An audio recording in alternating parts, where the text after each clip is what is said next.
I never expected that having my future mother-in-law living with us would turn my entire life upside down.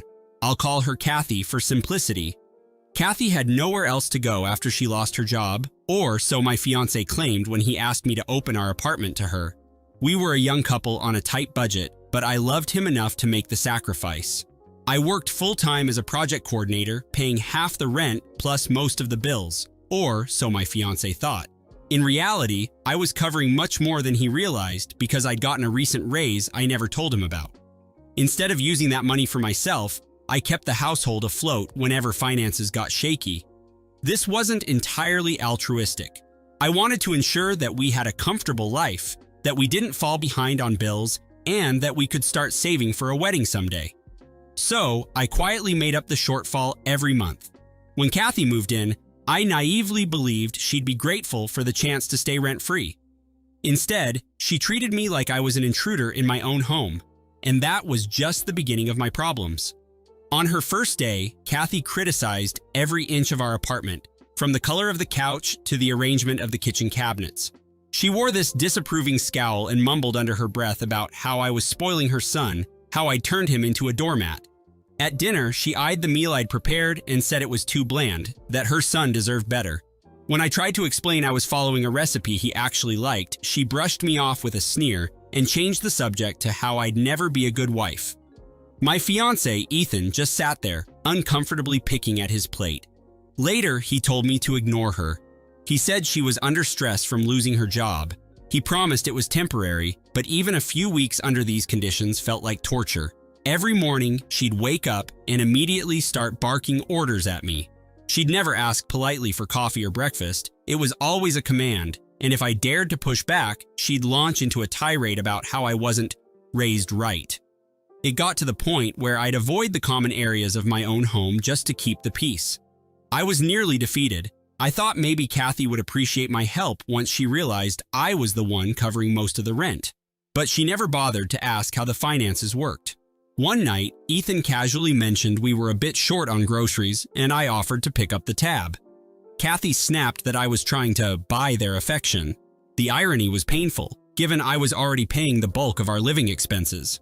If she was in a good mood, rare as that was, she might ignore me completely. If she was angry, she mocked my appearance, questioned my intelligence, and complained about how I was leading her beloved son astray by making him live in an apartment instead of a proper house. By week 3, I was unraveling. My anxiety spiked, my appetite dropped, and my work performance suffered because I dreaded coming home.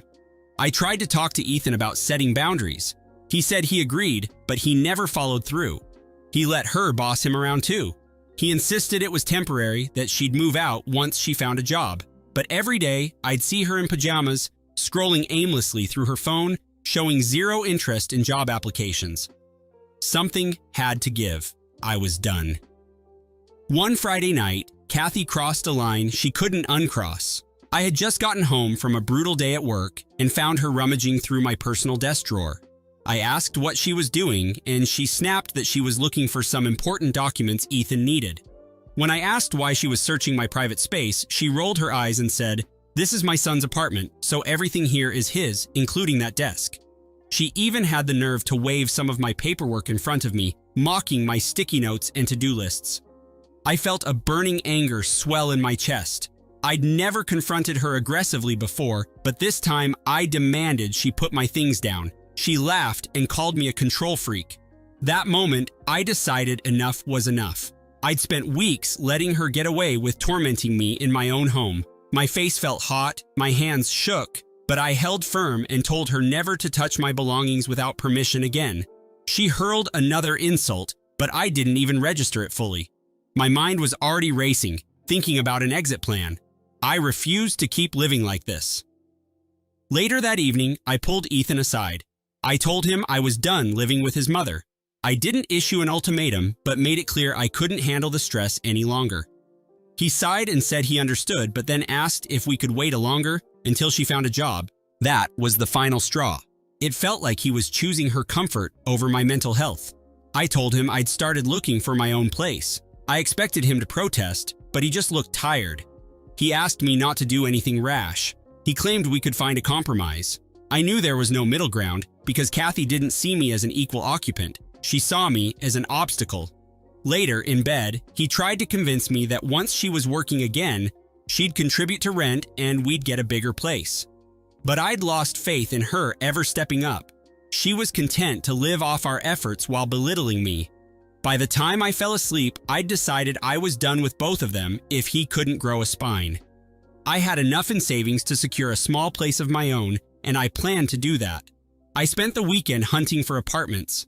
I visited a few that were within my budget and found a cozy one-bedroom in a decent neighborhood. On Sunday evening, I sat down with Ethan again. I told him I was moving out, at least temporarily. He looked distraught, but I reminded him he'd done nothing to stop his mother's behavior. I offered him the chance to come with me, but I insisted Kathy was not welcome. If he wanted to keep supporting his mother, he could stay in our current place, but I was no longer paying the bulk of the rent. This was news to him. He had no idea I'd been footing so much of the bill. He looked stunned. I explained that I had a recent raise and had been covering extra rent and utilities for months. His face went pale and he started to protest, but I cut him off. I told him this arrangement was no longer sustainable. I needed respect and peace of mind. He asked if we could work something out with Kathy, maybe get her to pay her share, but after the way she treated me, I refused. The time for negotiation was over. I'd already signed the new lease. My decision was final. I started packing my belongings discreetly. Kathy noticed and confronted me in the hallway. She demanded to know why I was abandoning her son. I told her I wasn't abandoning him, I was escaping her. She scoffed, said I was ungrateful, and spewed more insults. I didn't bother arguing. She ranted about how I was mooching off Ethan. That was laughable, considering she paid zero rent. I told her I was moving out and taking my financial contribution with me, so if she wanted a roof over her head, she'd better start job hunting. She froze, blinked, and asked what I meant by financial contribution. She claimed Ethan was paying all the bills. I laughed in disbelief. Apparently, Ethan had never told her that I paid more than half the rent and most of the utilities. I let the truth slip, perhaps more harshly than intended. I spelled out exactly how much I'd been paying each month. Her face went red, then drained of color. She stuttered that I couldn't just leave like that. She tried to backtrack, saying we could all talk it out. It was so transparent. She only cared now because she needed the money. I walked away, feeling oddly empowered for the first time in ages. Moving day arrived. I'd hired a friend with a van to help transport my boxes. Kathy hovered around like a wasp, flinging passive-aggressive comments about how I was ruining Ethan's life.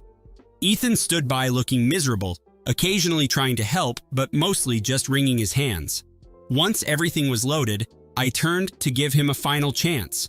I told him he could come with me if he was ready to stand up to his mother. He glanced at her, then shook his head. I could see the conflict on his face, but he still wouldn't choose me, so I left. The drive to my new place felt surreal. Part of me was heartbroken, but another part felt a weight lift off my shoulders. My friend tried to cheer me up by talking about how new beginnings can be scary but also liberating. We unpacked boxes in silence for a while, and I took a moment to appreciate that this was my space. No one could barge in, no one could rummage through my things, and no one would insult me under my own roof.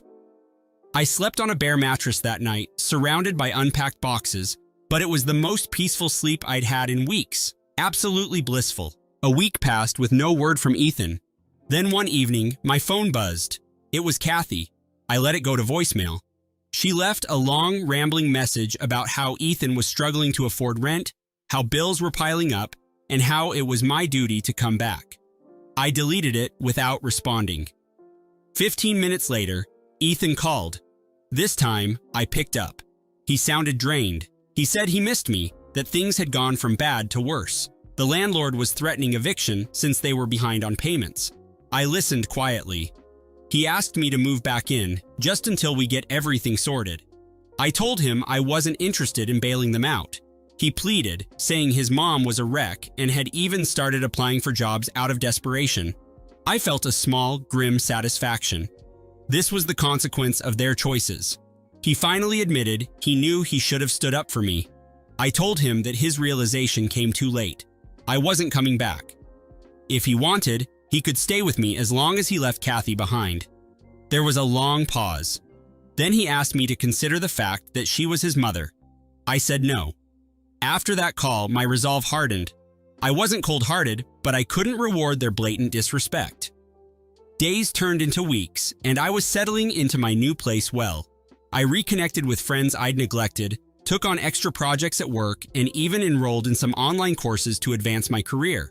My nights were calm, my mornings drama-free. Then, out of the blue, Kathy showed up at my new apartment building. She must have gotten the address from Ethan. She banged on my door until I answered, glaring at me with tears in her eyes. She begged me to come back, said she couldn't stand seeing her son suffer. I told her that this was the life she orchestrated. If she'd treated me with a shred of respect, maybe I would have stuck around. She tried to guilt-trip me, saying I was tearing a family apart. I calmly told her that a family supports one another, not tear each other down. She sniffled and asked if I'd at least lend them some money until she found a job. The gall of this woman was unreal. I refused. She screamed that I was selfish, that Ethan deserved better. I closed the door in her face without another word. I felt nothing. A few weeks later, I heard through a mutual friend that Ethan and Kathy had been evicted. They apparently had to move into a dingy motel on the outskirts of town. Part of me felt pity for Ethan, but not enough to make me forget all the times he failed to defend me. I suppose you could call that moment my revenge, seeing the very people who made my life miserable have to face the consequences of their own actions. But it didn't feel as triumphant as one might expect. Mostly, I felt relief that it wasn't my problem anymore. I kept focusing on myself. I landed a promotion at work, thanks to the online courses I'd taken. My savings were growing again now that I wasn't bankrolling two other adults. Life was good, and I was proud of myself for cutting out toxic influences. One evening, I got a text from Ethan. He said he was sorry, that he realized he'd chosen wrong. He told me he still loved me. He wanted me to give him another chance. I stared at the message for a long time. Then I typed a single sentence. You chose your path, and I chose mine. I blocked his number and never looked back. In the aftermath, I did sometimes question whether I'd been too harsh. But every time I remembered Kathy's insults and Ethan's silence, I knew I'd made the right choice. I wasn't the villain in this story. I was a person pushed to her limits. I'd given them every chance to treat me with basic human decency. In the end, they'd reaped what they sowed. My own life continued to improve.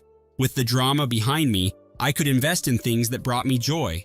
I decorated my new apartment the way I liked, spent time with people who valued me, and learned new skills. My nightmares about Kathy's voice faded, my confidence grew. A few months later, I heard that Kathy had finally landed a part-time job. Ethan supposedly picked up a second job to help them transition out of the motel. They were making it, barely. I got occasional messages from mutual friends hinting that Ethan missed me, that Kathy still blamed me for everything. I never responded.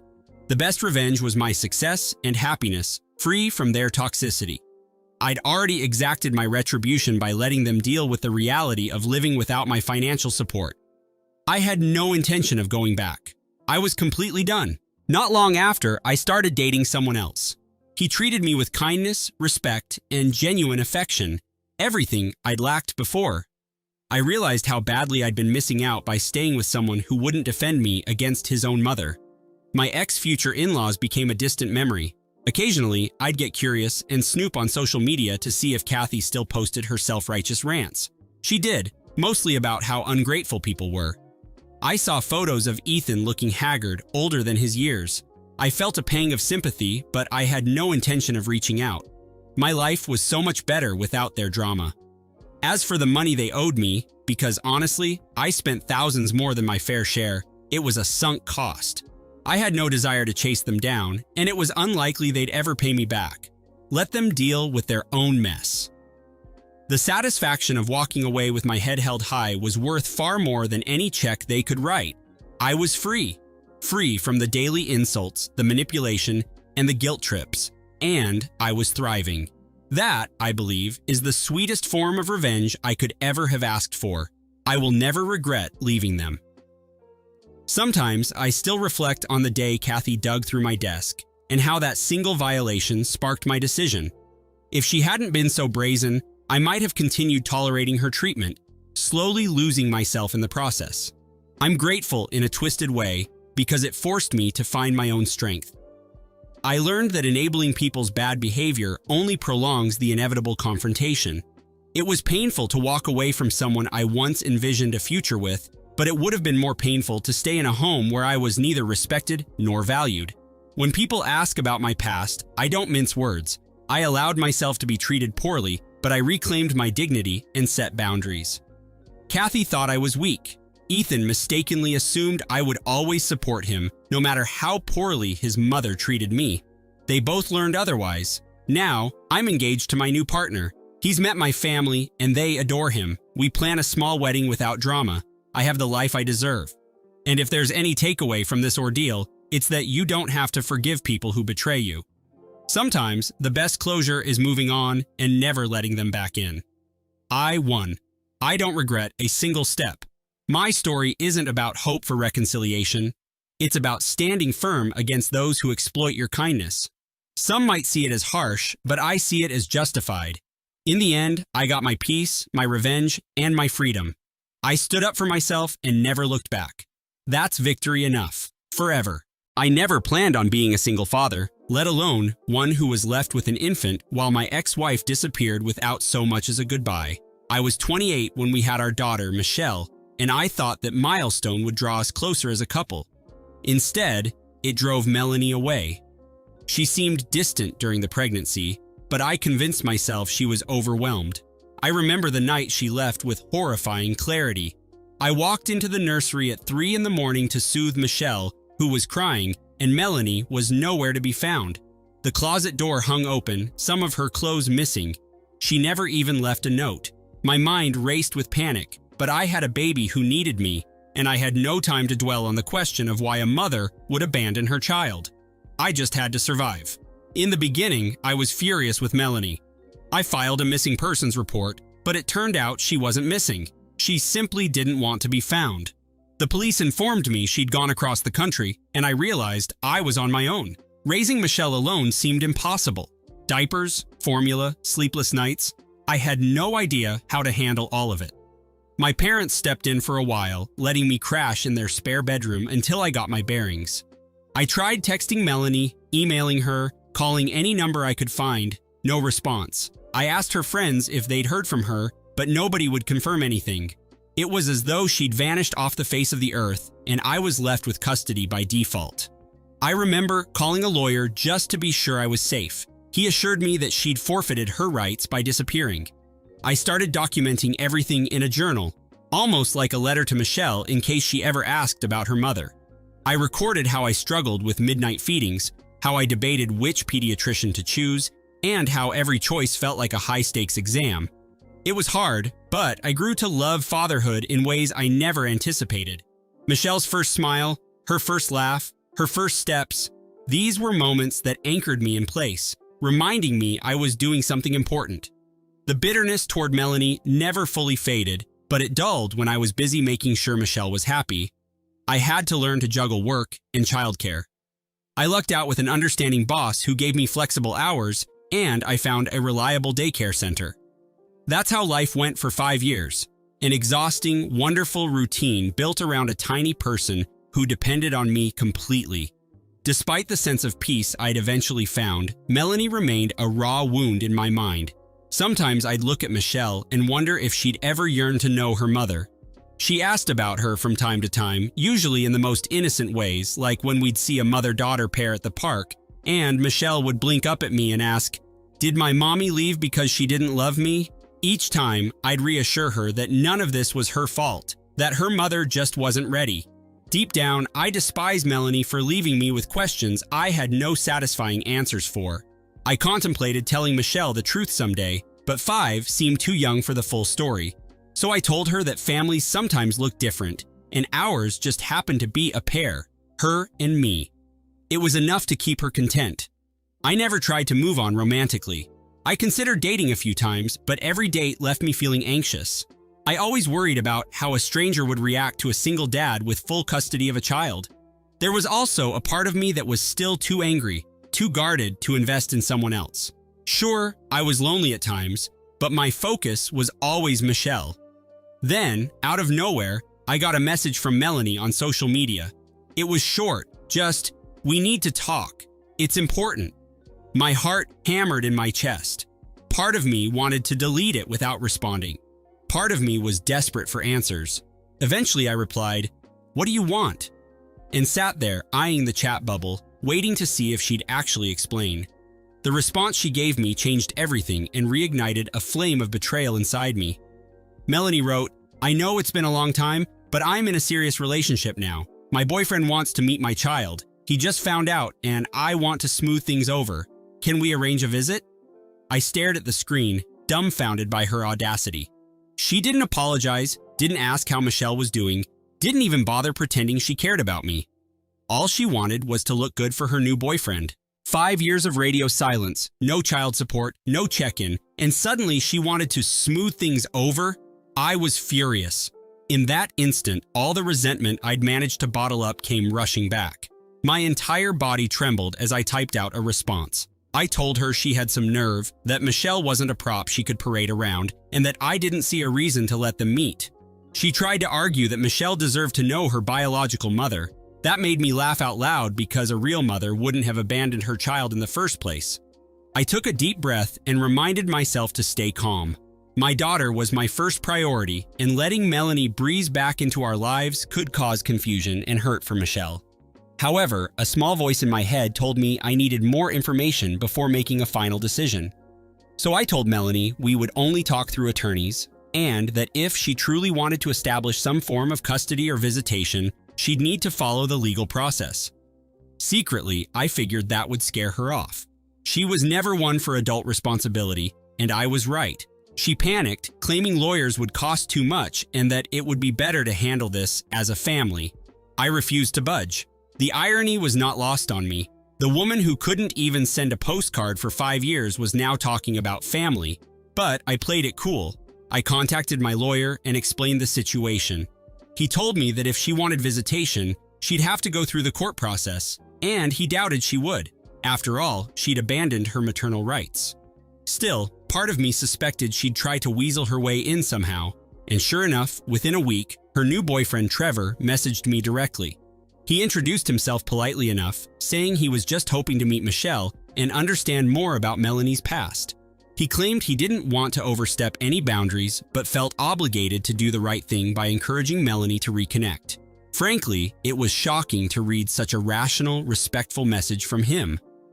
I responded politely, but I was careful with my words. I told him that Michelle had no memory of her mother, so this wasn't a matter of reconnecting. It was introducing a complete stranger to my daughter.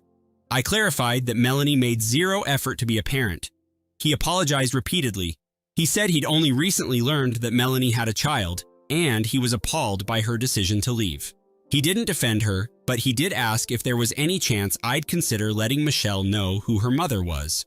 There was a sincerity in his tone that made me pause. I told him I'd think about it, but only if Melanie approached this the right way, via the courts and through a sincere attempt to build a relationship, not just a quick meet and greet for show. He agreed that was fair. I expected him to vanish, but he didn't.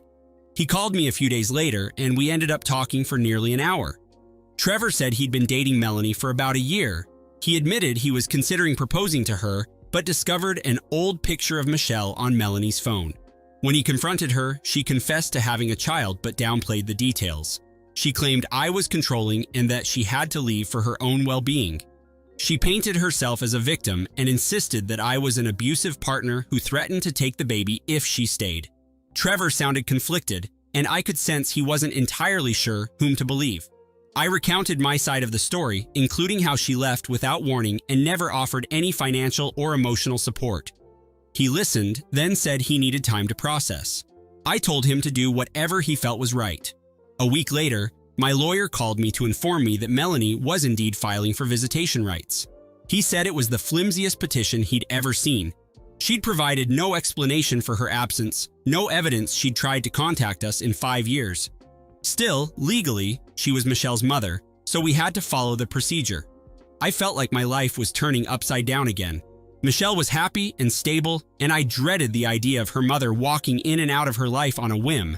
But I followed my lawyer's advice, submitted all my documentation, and prepared for a fight. Meanwhile, Melanie started texting me directly again, insisting we could settle this outside of court if I just allowed her to visit. She swore her intentions were genuine and that I was being cruel by denying Michelle a mother. I saw through her manipulation. This was never about genuine remorse. It was about making herself look better to Trevor. So I stuck to my guns. I insisted everything go through legal channels. I hadn't forgotten the chaos she put me through, and I refused to let her do it again. The court date finally arrived, and Melanie showed up looking polished, with Trevor at her side. She tried to act remorseful, telling the judge she had experienced postpartum depression, that she was overwhelmed, and that she regretted her decision to flee. I felt my blood boil listening to her excuses. I'd lived with the consequences of her choices every single day, yet she'd simply gone off to start a new life. The judge listened, asked for evidence of her claims, and I gave a detailed account of her complete absence and failure to provide support. Trevor watched it all quietly. The judge gave a cautious ruling. Melanie could have a supervised visit once a week for 3 months, provided she paid child support going forward. If she stuck to the schedule and demonstrated genuine interest, future visitation could be considered. I wasn't thrilled, but it was better than her waltzing in freely. Melanie looked rattled. Trevor, however, approached me afterward, apologizing again for the situation. He said he believed in giving Melanie a chance to redeem herself. Part of me understood. He was in love, and he wanted to think the best of the woman he planned to marry. But I had no mercy left for Melanie. She had made her bed years ago. Now she had to lie in it. I decided then that I wouldn't stand in her way if she truly wanted to be a parent, but I wouldn't let her off easy either. At the first supervised visit, Melanie was awkward and stiff around Michelle. My daughter is usually pretty outgoing, but she turned shy when Melanie tried to hug her. Michelle asked me if this was her real mommy, and I said yes, but she didn't have to hug her or do anything that made her uncomfortable. Melanie kept glancing at Trevor, who stood off to the side, his expression unreadable. After that visit, Melanie cornered me as we walked out. She demanded I be more supportive, that I encourage Michelle to open up. I told her respect can't be forced and that she had no right to bark orders after being absent for 5 years. We parted ways on a tense note. Trevor texted me later, saying he was sorry for Melanie's behavior. He was beginning to see that her version of events might not align with reality. I told him plainly that it didn't. In the weeks that followed, Melanie showed up late to several visits. On 2 occasions, she canceled altogether, claiming she was busy. That did wonders to confirm my suspicions that she only cared about appearances. Trevor was there more consistently than she was, trying to connect with Michelle in a gentle, non-intrusive way. He seemed genuinely remorseful for pushing the issue, and Michelle actually warmed up to him more than she did to Melanie. It didn't surprise me, though I found the whole dynamic strange. My lawyer advised me to keep a meticulous record of each missed or late visit. Eventually, Melanie confronted me, blaming me for her struggles to bond with Michelle. I reminded her that she was the one skipping visits. She lashed out, accusing me of poisoning our daughter against her. That was the last straw. I told my lawyer to request a hearing to modify the visitation. The day before that scheduled hearing, Trevor called me in a panic. He said he found texts on Melanie's phone where she admitted to a friend that she only wanted to play Happy Family for a few months. Once he proposed and introduced Michelle to his parents, she planned on pushing for full custody, hoping to get child support from me. She even joked about how easy it would be to manipulate Trevor into financing a lavish wedding. He sounded devastated. I told him I wasn't shocked, but I was sorry he had to see it that way. He said he was done with her, that he felt used, and he wanted me to know the truth. He even offered to testify on my behalf if needed. I thanked him for his honesty, but I was also mentally preparing for what came next. Finally, it was time for Melanie to face real consequences. At the hearing, Melanie tried to act sweet again, claiming she wanted more unsupervised time with Michelle. My lawyer presented the logs of her missed visits, her lateness, and then, to my absolute surprise, Trevor walked in to testify. He calmly explained how Melanie had lied about me and admitted to using Michelle as leverage for financial gain. The look on Melanie's face was priceless. She tried to cry, say it was a misunderstanding, but the judge wasn't buying it. I could see the judge's demeanor shift from cautious sympathy to stern disapproval. Melanie's meltdown was epic. She screamed at Trevor for betraying her and at me for turning everyone against her. The judge quickly called for order. In the end, the judge revoked the supervised visitation, citing Melanie's instability, and informed her that if she wanted any future contact, she'd need to undergo counseling and prove consistent child support payments. I walked out of that courtroom feeling a sense of liberation I hadn't felt in years. Trevor left in a hurry, refusing to even look at Melanie. I didn't speak to her either. I just gave my lawyer a firm handshake. Afterward, as I buckled Michelle into her booster seat, she asked, "Daddy, do I still have to see that lady?" And I told her no, not if she doesn't want to. Michelle nodded and seemed relieved. I realized that any guilt I had about denying Melanie a chance to reconnect vanished when I saw how Michelle's well-being was affected by the tension. She was only 5, but she sensed how unnatural the situation was. I realized I owed her the best possible childhood without drama, heartbreak, or the presence of someone who only cared about her when it was convenient. In that moment, my anger crystallized into resolve. Outside the courthouse, Melanie tried cornering me one time, but I refused her tears. Her financial obligations remained in place, and Michelle stayed under my sole custody. My ex-wife realized she couldn't charm her way out of responsibility, nor worm back into our lives when it suited her. I saw the panic in her eyes, knowing every door was shut. That was my revenge, not a confrontation, but a final legal boundary she couldn't cross without facing consequences. Michelle would grow up knowing she had a father who loved her. Melanie, on the other hand, would face legacy of her choices. I grew up believing that my adoptive mother, Nancy, had rescued me from a life of endless foster homes. She always reminded me how grateful I should be for the roof over my head, the clothes on my back, and the love she said she provided. It wasn't until I met Zach, the man I thought I'd spend the rest of my life with, that I realized exactly how conditional that love truly was. One day before our wedding, Nancy asked me to cancel everything so Zach could marry my stepsister, Evelyn, instead. That was the final straw for me. I never saw it coming. Nancy had always favored Evelyn, her biological daughter, but I believed she still cared for me. I was her adopted child after all, even if not by blood. Evelyn was 2 years younger than me, beautiful in that effortless way that turns heads, and she thrived on attention. I had no idea she'd even been talking to Zach behind my back. But when Nancy confronted me in my living room with her bizarre demand, it all made a twisted sort of sense.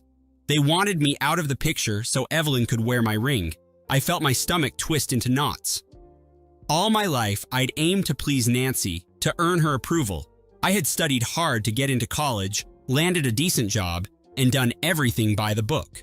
Evelyn, on the other hand, partied her way through her teenage years, constantly demanded money from Nancy, and never once felt guilty for how she treated me. Yet, Nancy turned to me, the daughter who'd never given her trouble, and expected me to destroy my own happiness for Evelyn's sake. My heart pounded so hard I thought everyone in the room could hear. I asked Nancy why, hoping I might have misunderstood. She gave me a condescending smile, the kind that flickered across her face whenever she thought I was being clueless. She said it was only right that Evelyn get her shot at a stable future, given her missteps. Apparently, it was my duty as the grateful adopted daughter to step aside. Zach, shifting uncomfortably in his seat, wouldn't meet my eyes. He didn't deny anything. He just sat there, looking guilty as sin. I felt rage surge through me, but also profound disbelief. How could they do this to me? I told Nancy that I loved Zach and refused to cancel my wedding. The next thing I knew, she was screaming at me, calling me selfish and ungrateful. She said she had invested so much in me, raised me when nobody else wanted me, and this was how I repaid her. Zach muttered something about needing time to think. Evelyn just stood there with a smug expression, as if she expected Nancy to bully me into submission. I walked out, my hands shaking, tears threatening to fall. I needed to clear my head, but I also knew I needed answers. I drove straight to my best friend Paula's place. She'd been my rock throughout the wedding planning, always the voice of reason. When I told her what Nancy had said, she looked ready to murder someone. Paula thought Nancy and Evelyn were insane and that Zach was a coward for not defending me. She asked if I wanted to walk away from Zach completely. I wasn't sure yet. I needed to confront him and hear his side, but a small voice in my head told me that my relationship with Nancy was beyond repair. Finally, at last, I'd choose myself. Zach came home later that evening. He looked uneasy, pacing around the living room like a caged animal. I asked him point blank if he had feelings for Evelyn. He hesitated, then admitted they'd shared a drunken kiss a few months back. He insisted it was a mistake and that Nancy was blowing it out of proportion. I demanded to know why he didn't stand up for me. He claimed Nancy had cornered him, told him that if he didn't cooperate, she'd cut me off financially. The funny thing was, I was financially independent, so it made no sense at all. I realized Nancy didn't just want Zach for Evelyn. She wanted to humiliate me. Perhaps she thought if she threatened Zach, he'd crumble and I'd be forced to back down. Zach swore he loved me and still wanted to marry me, but I saw doubt in his eyes. That was enough to snap me out of my confusion.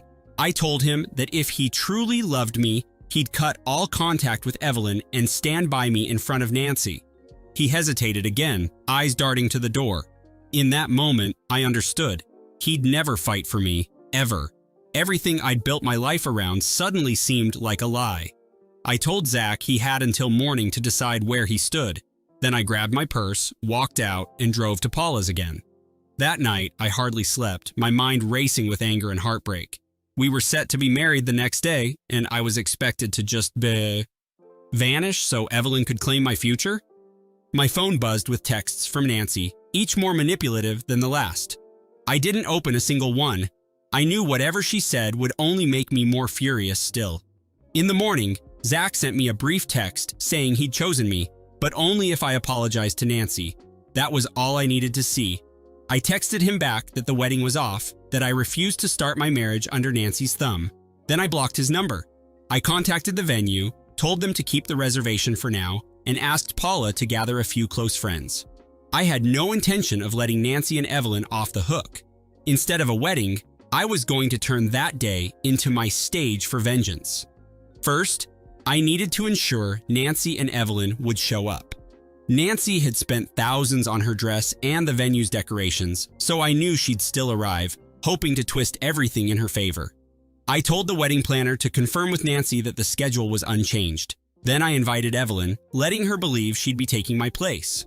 In truth, I had a plan to expose both of them in front of everyone they hoped to impress. I wasn't sure Zach would show, but I figured Nancy would drag him there, if only to finalize her scheme. That morning, I arrived early. I wore a simple white dress, not the extravagant gown Nancy had pressured me to buy. Paula and our friends helped set the scene. The guests trickled in, many of them oblivious to the drama. I took a deep breath, preparing myself for confrontation. Sure enough, Nancy strutted in like she owned the place, with Evelyn clinging to her arm. Zach trailed behind, looking miserable. Before Nancy could bark orders, I walked to the front, microphone in hand. The hush that fell over the crowd made my heart pound. It was showtime, no turning back. I thanked everyone for coming, then announced that the wedding would not proceed as planned. A ripple of confusion swept through the audience. Nancy started to approach, but I lifted my hand to silence her. My voice shook, but I pressed on. I explained how, just one day prior, Nancy had demanded I call off my wedding so Evelyn could marry Zach. Gasps filled the room. Evelyn stood there, mouth open as if I'd slapped her. Nancy tried to grab the microphone, but Paula stepped forward, blocking her path. Everyone was watching, waiting for me to reveal the rest. Everything. I stated, loud and clear, that this betrayal was the reason I could no longer marry Zach. I turned to him, asking if he had something to say. He stammered, trying to apologize, but the audience was already buzzing with shock and disapproval. He confessed to a moment of weakness with Evelyn. Then, Nancy screeched that I was making a spectacle, that I was ungrateful and determined to ruin my family. I calmly pointed out that Nancy had never considered me real family. I had proof of her texts, outlining how she wanted Zach to dump me for Evelyn. Period. I projected them onto a screen, every manipulative message Nancy had sent to Zach, calling me a charity case, telling him he deserved someone from her bloodline instead. The crowd murmured in disbelief.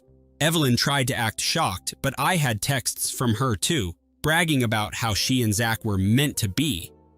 Nancy lunged at me, shrieking that I was destroying the family's reputation. I stepped back, letting security, who Paula had arranged, intervene. The entire room was in chaos. Yet I felt oddly calm, as though I'd finally taken control of my life and my narrative at last. I looked Nancy in the eye and told her I owed her nothing. All my life, she'd held my adoption over my head, expecting endless gratitude. I made it clear that I would not be manipulated anymore. Then I looked at Evelyn, who was practically trembling. She tried to blurt out that Zach loved her, but Zach just hung his head. He tried to approach me, perhaps to beg forgiveness. I turned away. I wouldn't grant him that kindness. He had a chance to defend me, and he didn't. I wanted him to feel every ounce of regret and shame. With the room in disarray, I took one final opportunity to address everyone. I explained how Nancy had belittled me for years, how she'd weaponized my adoption whenever it suited her. I clarified that I was not disowning her. She'd never truly been my mother to begin with. People gawked, but I felt liberation surge within me. I declared that I would no longer be controlled by a woman who valued blood ties over love. Then I thanked those who'd supported me, apologized for the chaos, and announced that the reception would still happen for anyone who wanted to celebrate freedom. Nancy shrieked for everyone's attention, insisting that this was her venue. She demanded they all leave, but the contract was in my name, not hers. Security escorted Nancy outside, though she kept screaming about suing me, about how I owed her for my upbringing. Evelyn trailed behind, calling me every insult under the sun. I laughed, not because it was funny, but because I felt numb to her venom. Zach lingered awkwardly, torn between following Nancy and trying to salvage our relationship. I left him standing there, staring after me as I invited the guests to enjoy the catering inside. Despite the drama, a surprising number of guests stayed. Paula and I turned the ruined wedding into a small celebration of independence. We ate, drank, and shared stories that had nothing to do with Nancy's manipulations. The relief in my chest grew as I realized how many people cared about me, not about Nancy's money or approval. Late in the afternoon, I caught a glimpse of Zach lurking by the entrance, eyes filled with regret. I didn't acknowledge him. My heart felt heavy, but I was resolute. He'd made his choice when he didn't stand up or properly protect me. The next day, I woke up to a flurry of missed calls. Nancy had apparently tried to spin the entire fiasco, telling relatives that I'd gone hysterical and canceled the wedding out of spite. But I'd already posted a video recording of the fiasco on social media, showing Nancy's demands and her meltdown. Public opinion quickly turned against her. Relatives who once saw me as the outsider called to offer apologies. I thanked them, but I had no intention of letting Nancy off the hook. For years, I'd bowed to her. Now she'd taste the consequences of betrayal and manipulation. First, I cut all financial ties. Nancy had used me as a co-signer on some loans for Evelyn's schooling, which Evelyn never finished. I contacted the loan officers and explained the fraud. I had no obligation to continue paying for Evelyn's irresponsible spending. Evelyn was furious, but there was nothing she could do. Nancy tried to threaten legal action, but she had no ground to stand on, especially once I shared evidence of her manipulations. Then I made sure my father's inheritance, left to me before he died, was firmly locked away from Nancy. I refused to bankroll her manipulative games anymore. Next, I confronted Evelyn directly. She had tried to blame Nancy for everything, claiming she never wanted Zach in the first place, but her messages told a different story. She begged me not to ruin her future, insisting she'd learned her lesson. I laughed at the irony. She and Nancy had tried to steal my fiancé, yet she spoke as if I owed her mercy. I warned her that if she continued harassing me or tried contacting Zach again, I'd release all her texts publicly. She sobbed, cursing me for being heartless, but I felt zero remorse for her pain. As for Zach, he showed up at my apartment 2 weeks later, begging for a second chance. He claimed Nancy had coerced him, that he'd been confused by her threats. I reminded him that he was a grown man, free to choose how he reacted. He'd chosen cowardice when I needed him to be strong. He tried to hand me a ring, saying he wanted to propose all over again, properly this time. I tossed it back, telling him I'd never trust him. The pain in his eyes was real, but so was the damage he'd done to me forever. He wrote me letters, left me voicemails, even showed up at my workplace once, begging me to hear him out. I refused. My mind was made up.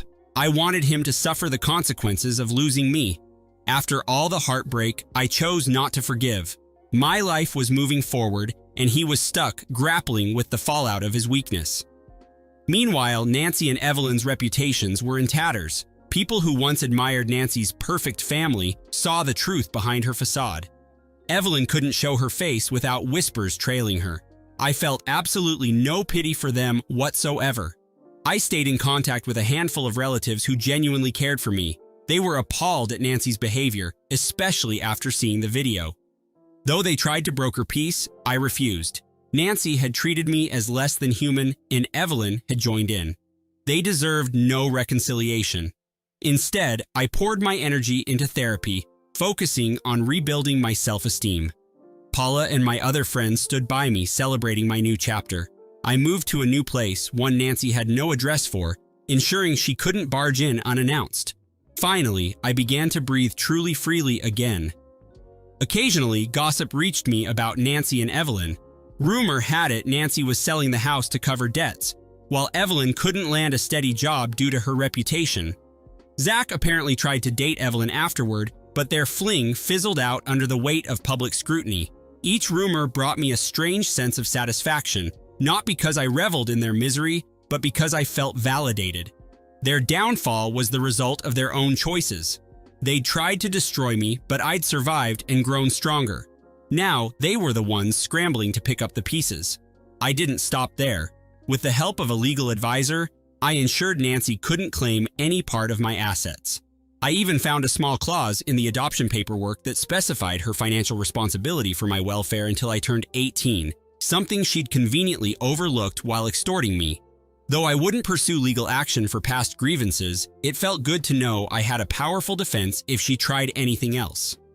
I wanted Nancy and Evelyn to understand I wasn't weak anymore.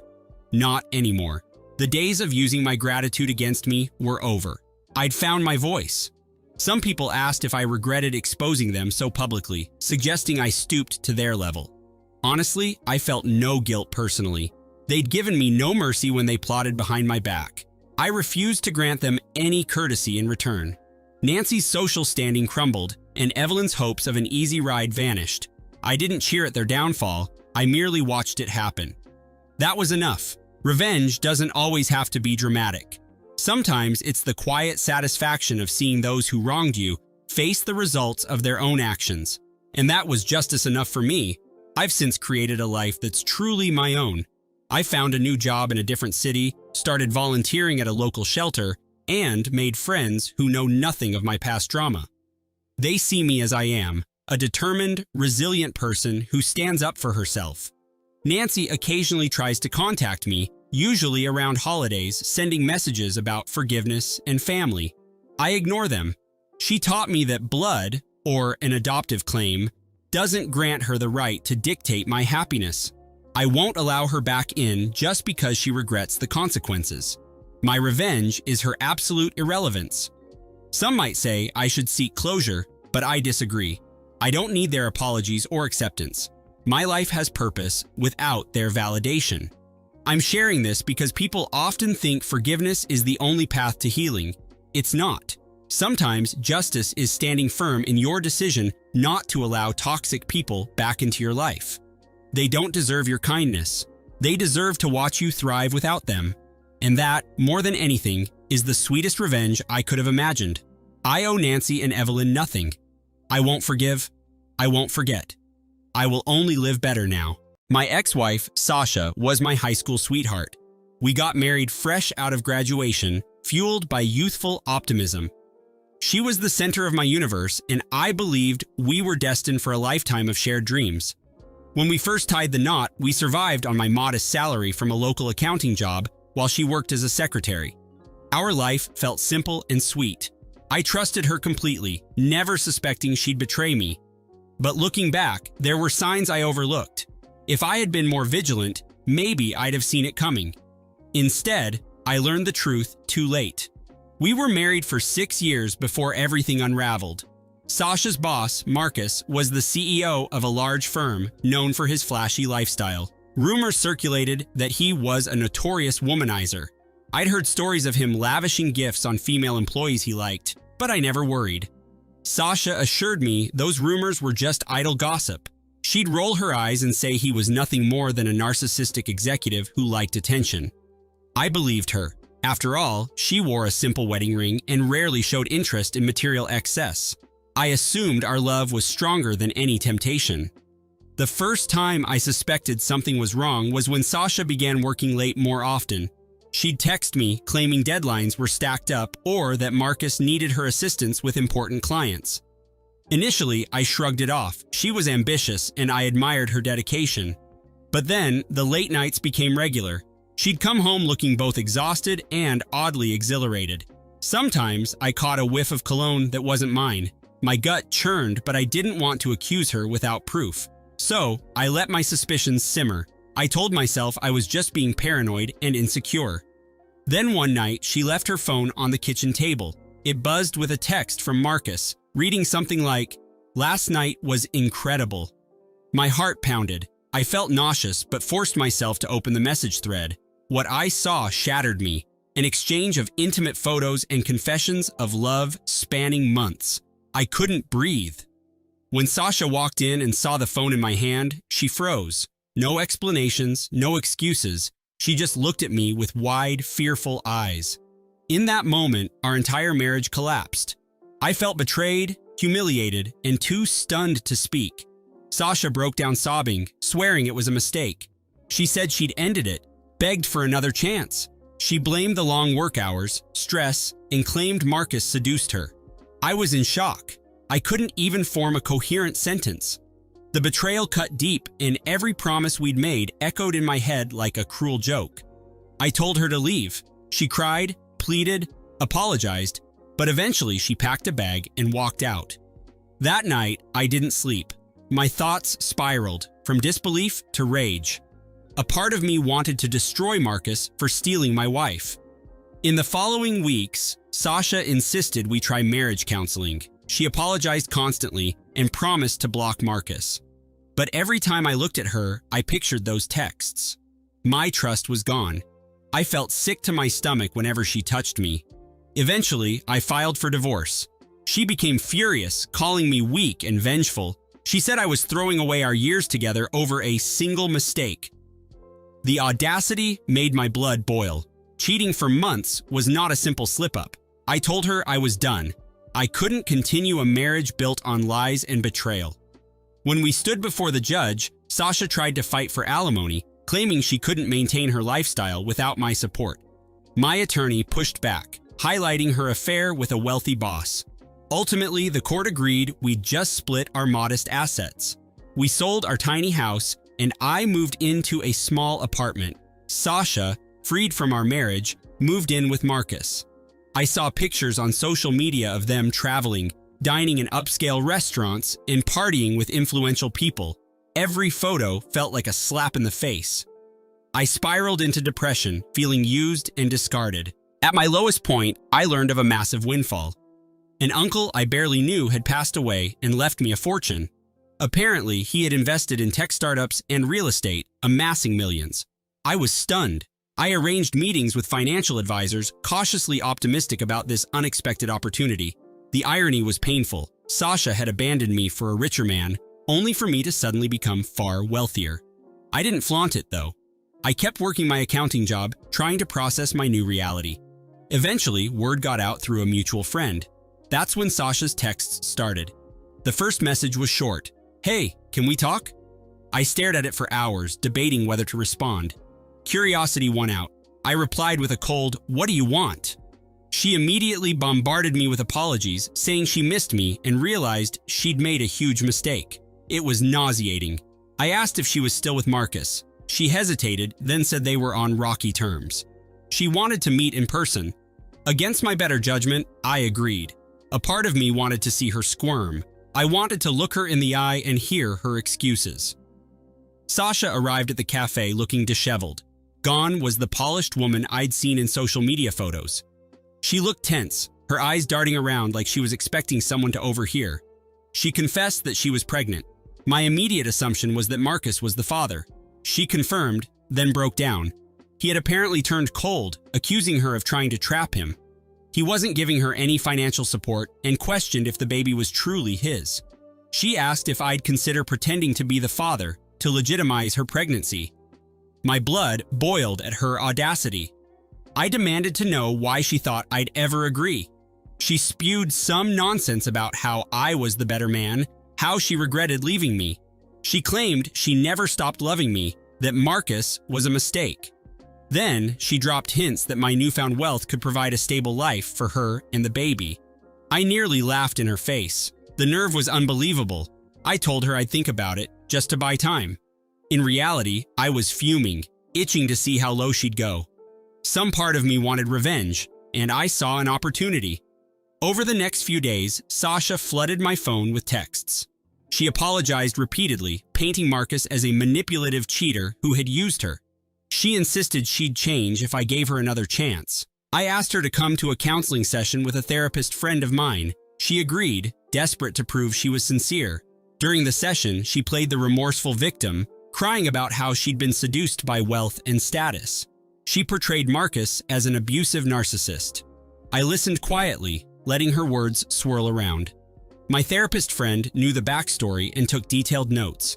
I acted conflicted, telling Sasha I wasn't sure if I could ever trust her again. She grabbed my hand and begged for forgiveness, saying she'd do anything. The next few sessions followed the same pattern. Sasha would express regret and vow loyalty, while I pretended to contemplate reconciling. Meanwhile, I hired a private investigator to check if she was still seeing Marcus. Sure enough, she was staying at his penthouse, trying to coax him into accepting fatherhood. She was hedging her bets, hoping one of us would take responsibility. When the investigator showed me the pictures, my hatred for her grew. I decided to confront her during our final counseling session. I dropped the photos on the table, each depicting her leaving Marcus's penthouse. She stammered, claiming it was just a temporary arrangement until she figured out her next move. I pressed her on all the lies she'd told, the false hopes she'd dangled. She broke down, begging me to understand that she was afraid of being a single mother with no support. My therapist friend remained neutral but watched Sasha closely. I felt a surge of satisfaction seeing her tearful, panicked face. She had played a dangerous game, and it was over. Outside the session, Sasha tried one last time to convince me to take her back. She clung to my arm, sobbing about how sorry she was. I reminded her that she chose Marcus over me. She spat back that he was the father and that I was too petty to forgive. That sealed the deal. I told her to leave and never contact me again. She cried that she had nowhere to go. I told her that wasn't my problem. I walked away, letting her stand there in her despair. My only regret was that I had once loved her. A week later, Sasha showed up at my apartment unannounced, a couple of suitcases in tow. She begged for a place to stay. She was worried about her pregnancy, worried she'd end up homeless. She said Marcus had kicked her out after another argument. I refused to let her in. I told her bluntly that we were done. If she needed help, she should contact social services or her family. She wailed that she couldn't believe I'd become so cruel. I reminded her I wasn't the one who cheated. She stormed off, cursing me through her tears, slamming the door behind her. Days passed, and I heard nothing from her. I assumed she'd found another couch to crash on or return to Marcus. Then one evening, I got a call from Marcus himself, demanding that I publicly acknowledge fatherhood of Sasha's baby. He said her accusations were damaging his business reputation. She'd told people he abandoned her and refused paternity. Investors were pulling out and rumors were circulating. I laughed, reminding him that Sasha was his responsibility. He threatened legal action, which was laughable. The baby was his, not mine. I hung up, feeling a grim sense of satisfaction that karma was hitting back. Meanwhile, I began exploring business opportunities with my inheritance. I invested in a small startup and started traveling occasionally for networking.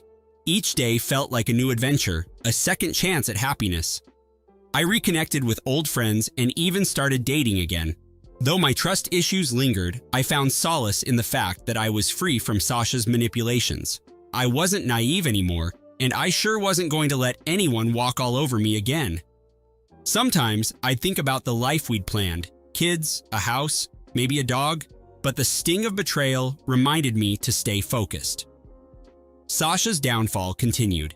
Mutual acquaintances said she hopped between cheap motels, borrowing money from anyone who'd spare a dime. Apparently, her sob stories didn't get much sympathy once people learned the real reasons she was in that mess. Marcus's company took a hit when sponsors questioned his integrity, and though he wasn't bankrupt, his empire looked shaky. I watched from a distance, determined not to get entangled in their drama. Any fleeting guilt I felt was overshadowed by the memory of their betrayal. I owed them nothing. If anything, I believed they deserved every ounce of hardship they were facing. A few months later, I received another update. Sasha had given birth to a baby boy. Rumor had it Marcus grudgingly paid for a DNA test and ended up on the hook for child support, but he refused to marry her or let her move back in. She was effectively a single mom, dealing with all the challenges alone. Someone suggested I should step in and help. I refused. I wasn't the father. I wasn't her husband anymore. I had no obligation to pick up the pieces of her shattered life. Part of me felt sad for the child, but that was it. My focus shifted to personal growth. Therapy helped me navigate the trust issues and anger still simmering inside. I started volunteering at a local shelter, partly to counter the cynicism that threatened to harden my heart. I even dated a wonderful woman for a few months. Things didn't last, but it was a healthy experience. I realized Sasha's betrayal wouldn't define my future relationships. It was a painful chapter, but it taught me resilience. Whenever I caught wind of Sasha's attempts to gain sympathy, I reminded myself that she reaped what she sowed. The betrayal was never going to be forgiven. Marcus tried reaching out again, whining that Sasha's accusations continued to tarnish his brand. He offered me money to declare I was the father. I told him he could stick his bribe where the sun doesn't shine. That seemed to enrage him, but I hung up before he could lash out. A part of me reveled in his desperation. He was finally experiencing how it felt to be manipulated by Sasha. The difference was, he deserved it. He'd lured her away with wealth, thinking he was untouchable. Now he was facing the fallout of his own arrogance. I couldn't help but smirk. Meanwhile, my startup investment began to pay off. The company secured partnerships and the product gained traction. We were on a promising path toward profitability. I treated myself to a comfortable home and made sure to maintain a low profile financially. I hadn't forgotten how quickly people could shift their loyalties for money. I was determined not to become another Marcus, flaunting wealth and attracting toxic people. My close friends celebrated my progress, acknowledging how far I'd come since the divorce. There was no trace of bitterness in my professional life. I channeled that energy into constructive pursuits. Sasha attempted a final stunt when she unexpectedly arrived at my office. Security called me, asking if they should escort her out. I was curious, so I let her up to the reception area. She looked desperate, baby in tow. She pleaded for a private word. I obliged, stepping into a small meeting room. She tried to show me pictures of the child, claiming he needed a father figure. She apologized again, tears streaming down her face. But there was no remorse for the betrayal itself, only desperation for help. She asked for money, promising she'd do anything I asked. I looked at the baby, innocent and unaware of the chaos surrounding him. Then I looked at Sasha, the woman who once held my entire heart. The sight filled me with sorrow and anger in equal measure. I told her flatly that I wasn't interested in revisiting our past or forging a new future together. She sobbed, insisting she was a changed woman. I responded that change should have happened before she ran off with her boss. I told her to leave and never return. If she needed financial support, she could go after Marcus. He was, after all, the father. Her face contorted with rage, accusing me of abandoning her at her lowest. She called me ungrateful, saying she'd shared years of her life with me. I reminded her that she'd walked away first. She stormed out, slamming the door so hard it rattled the walls. I quietly apologized to my colleagues, explaining it was a personal matter. Inside, I felt a tumult of emotions, but also a sense of closure. Sasha had tried every angle: seduction, guilt, anger, and nothing worked. She'd burned every bridge between us, and no amount of crying or begging would ever rebuild what she destroyed. In the aftermath, I found unexpected peace. I'd always feared I might weaken if I saw her in person again, especially with a baby involved. But I stood my ground. I realized my life was infinitely better without her manipulations. I no longer cried myself to sleep or woke up in cold sweats. My days were filled with purposeful work, supportive friends, and a sense of pride I hadn't felt in years. I let go of the resentment, but I didn't forgive. I believed some actions are unforgivable, and Sasha's betrayal fell squarely in that category. People on social media occasionally whispered about the drama, some labeling me heartless. But those who truly knew me understood the depth of Sasha's betrayal. I ignored the gossip. My revenge wasn't about public humiliation or personal attacks. It was about living well, seizing opportunities, and denying her the chance to use me again. Marcus and Sasha both dug their own holes by lying and manipulating. Now they could suffer the consequences. I moved forward, forging relationships built on respect and honesty. Watching them flail in the toxic mess they created was more satisfying than any petty act of retaliation. As the months passed, Sasha faded from my thoughts. My startup flourished, and I found genuine happiness in simple daily routines.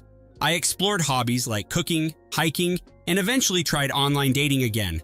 I was careful, but I met a warm-hearted, independent woman who treated me like an equal. My past no longer defined me.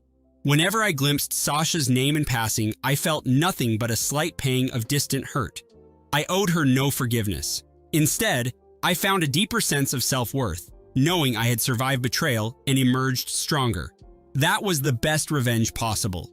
In the end, I never forgave Sasha for her disloyalty.